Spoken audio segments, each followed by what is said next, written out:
Hello guys, Salt Gamer here, and today I'll be reviewing Rurouni Kenshi. This is a classic anime series that often gets praise. I only saw a couple episodes of it when I was a kid. Many years later I decided to watch the entire anime series, except for fillers that is. I watched the English dub by the way, so if I mess up on the names, that is why. That's how they said their names in the dub. This anime is set in the Meiji era. People are now living peacefully after the Meiji Restoration. There was a very bloody conflict that many samurais participated in. Now the Meiji government is the central governing authority. Now, in these peaceful times, samurais are not as needed, and people can get in trouble for even carrying a sword in public. The main character Kenshi used to be a fierce samurai on the battlefield. He was known as Batusai and killed off many of his enemies. Now he's living a peaceful life and doesn't want to kill anymore. There are people though that want him to be the feared killer he once was, and they want to face him in battle. They will do whatever it takes to get him to kill. It becomes a struggle for Kenshi to keep his peaceful life. What appealed to me about this anime series were the fight scenes and the emotional aspect of Kenshi trying to live a normal life. Even though these characters' swords don't have any special powers like in Bleach, I still really enjoyed watching the fights. The characters each had unique fighting styles with their sword. There was a lot of effort put into making these unique fighting styles. I really liked the strategy used during the fights. The characters were analyzing each other's moves and adjusting during battle. The one with the better strategy won the fight. There is no power of determination or power of friendship here. The outcome seemed very logical, not any plot armor or plot holes I can see. It was exciting seeing Kenshi show off his impressive fighting style, and even learn new ones for training. There was one extra element to the fights that made the fight scenes even more interesting to watch, which is how Kenshi defeated opponents without killing them. He found great ways to stick to his no-kill policy.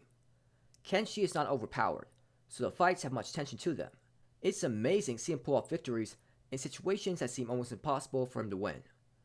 It's also a very emotional anime series as we see Kenshi really struggle with his past. He is traumatized by the lives he had to take during his past battles. It still affects him greatly to this day. You can really feel his pain. He just wants to live a normal life, but people keep pressuring him to go back to how he used to be before. It's a struggle for him to keep his composure, as they are attacking his friends if he doesn't go back to his old self. He doesn't know what to do. It's very sad, and you just want him to find happiness. I enjoyed the plot of this anime series.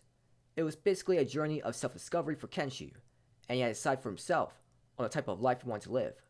It was enjoyable seeing him finally find a place where he belongs and is happy with. The characters were okay in this anime series. I like Kenshi a lot. He's cool, he's kind to people around him, but he has a serious side to him when he's in battle. Sanosuke, also known as Kori in the English dub, was pretty cool as well. He acted as a great friend towards Kenshi, and always had his back. He knew he was much weaker than his opponents at times, but he didn't let that stop him. He just kept training until he got as strong as them. I like his never give up attitude. Kaoru acted a lot like a tsundere, which I didn't like. I'm honestly not a fan of her being a love interest. I like that she's caring at times, but seeing her yell at Kenshi a lot does ruin it.